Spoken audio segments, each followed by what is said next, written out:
Hello, everybody. Your youth counselor here. My name is Kingsley Krah, and welcome to my YouTube channel. Today, we have another interesting topic to discuss. The title of today's post is Just Having a No Sex Before Marriage Boundary Won't Be Enough. Just having a no sex before marriage boundary won't be enough. Anybody you know about who has been able to date and stayed pure in his or her relationship until marriage, one of the things you must understand is that it didn't just happen. Measures were put in place. They were intentional about it.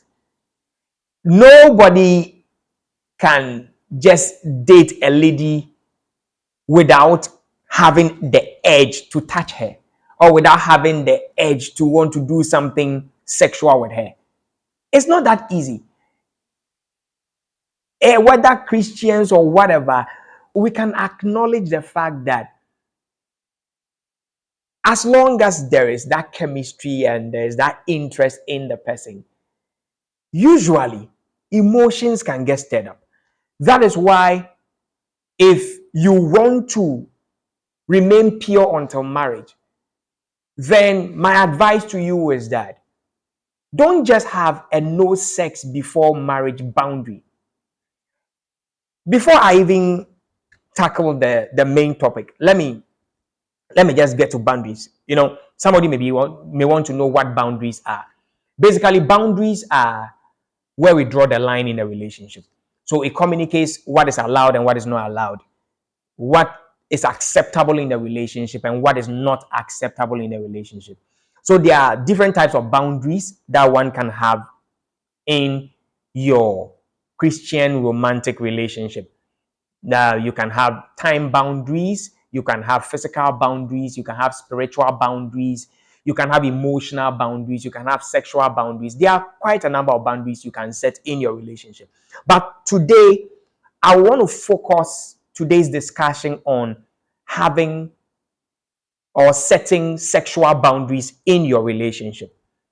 When we talk about sexual boundaries, what I've noticed is that most people just say that, oh, we won't have sex until marriage. But what you have to understand is that sex means different things to different people. And sexual purity is not just the abstinence from penetrative sex alone, but it is also the abstinence from all sexual related activities as well. So, the devil is very tricky.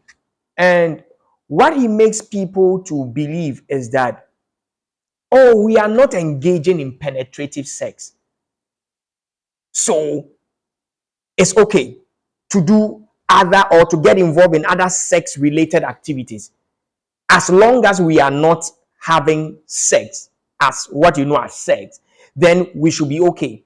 But what compromises sexual integrity is not just penetrative sex.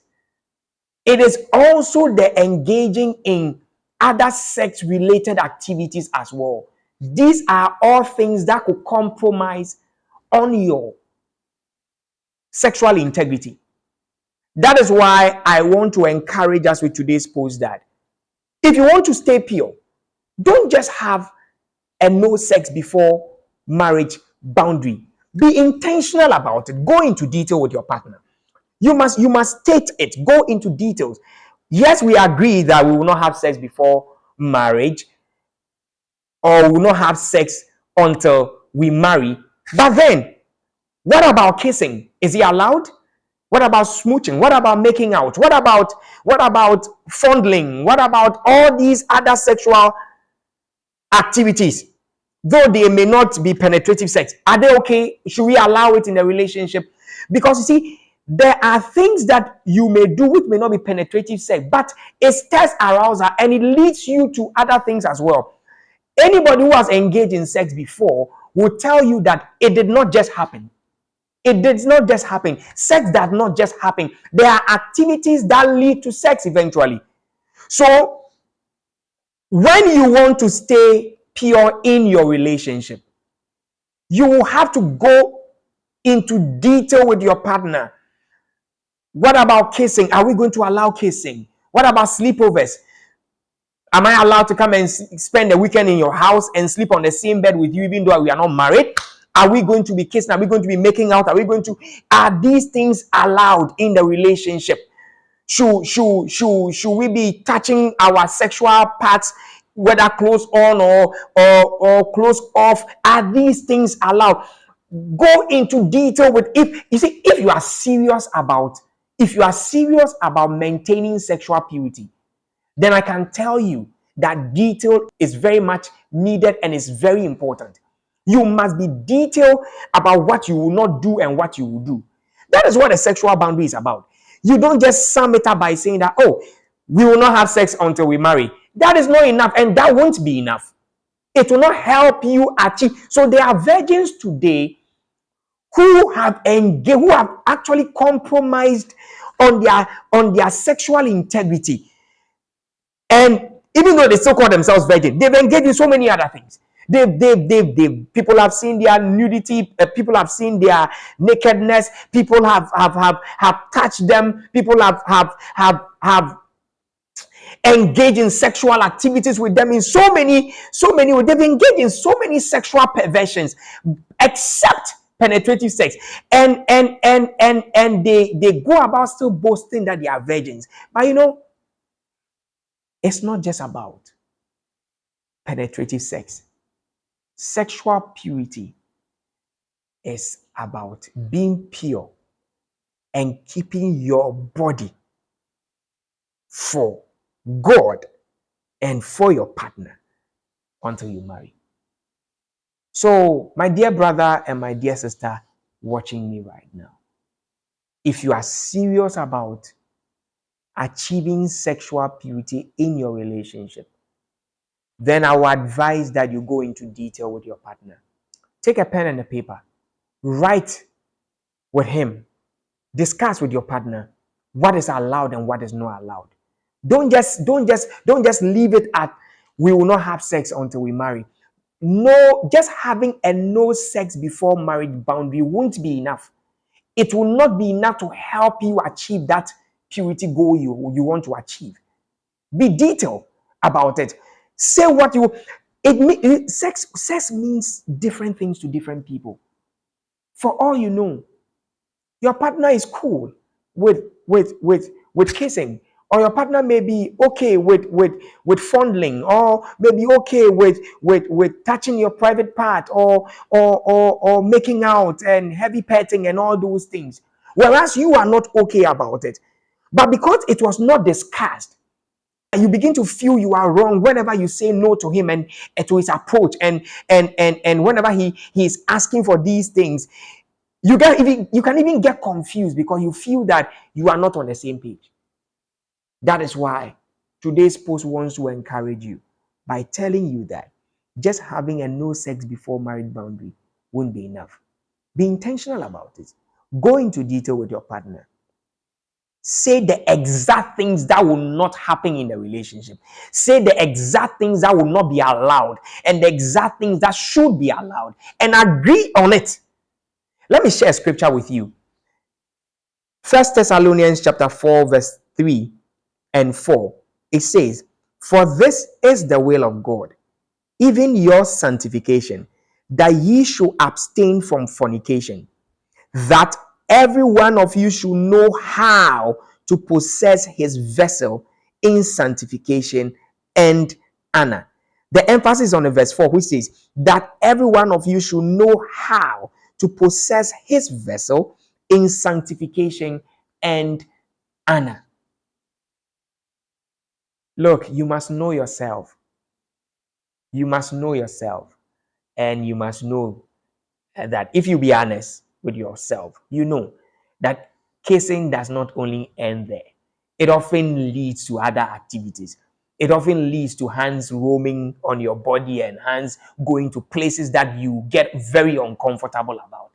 So when you don't specifically say this in the relationship, that you know what, we cannot just let's stop this whole kissing thing, because it does not it always stirs arousal in our bodies and wants us to go further than we started.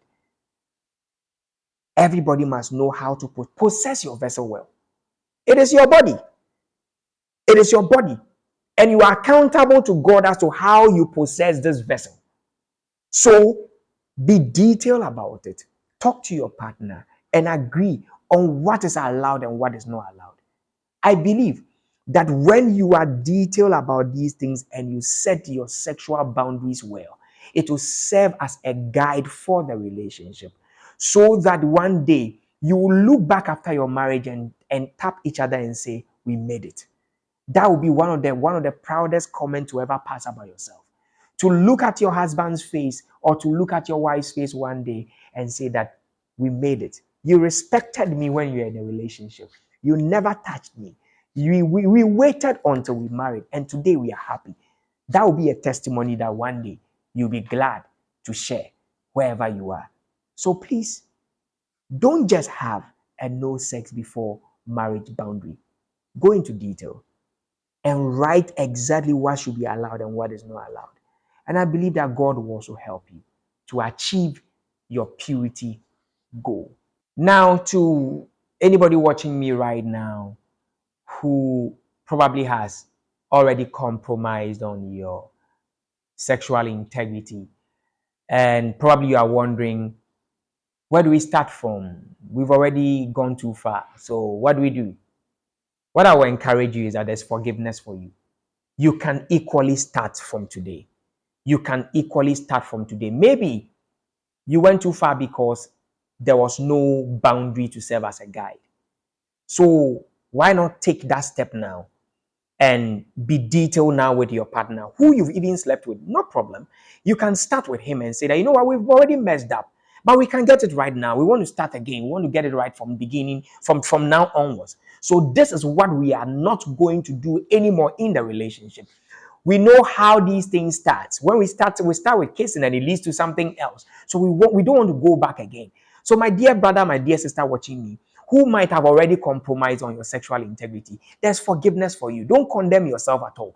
But what I want to encourage you rather to do is that set the boundary rather right now. Set the boundary today with your partner. Let your partner know that whatever you used to do, which has compromised on your sexual integrity, you are not going to allow that thing again. And be on that same page and let the boundaries serve as a guide. And together, I believe that even though you have once compromised on your sexual integrity, you can also look back and say that from a certain point onwards, we remain pure until the marriage. And I believe that God will help you as well. Thank you very much for staying with me till this time. I believe you've learned something. I want to see you again in my next post, and I believe that it will be a blessing to you. If you have not subscribed to my YouTube channel, please do so and recommend this YouTube channel to somebody else. And I believe that it will be a blessing to the person as well. Until then, see you in my next post. Bye-bye.